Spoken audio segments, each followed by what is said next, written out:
Good morning guys. So I'm here in the mountain ngayon. So ayan po, nakikita po siya kasi dito. Ang ganda lang po ng view sa umaga. Hindi ko nakapagikutin. Ang ganda ako kasi.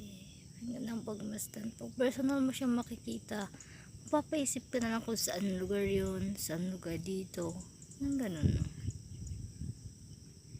Ayan po. Doon ko ba ako nakikita yung puti doon sa malapit sa Sulan.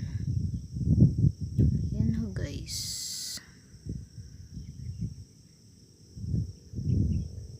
Ayun. Yung puti na yun na may parang may tusok. Ito po banda sa may Sulano yan. Kasi kung personal mo, makikita mo din yung ano eh. Yun yung kapilya. Ayan, hindi ka masyado kasi makita. Sa pinakagilid. Ayan yung bypass ng papunta ng Sulano. Yung bypass na po yun.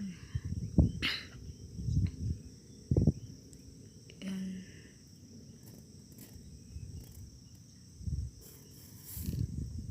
Ayan.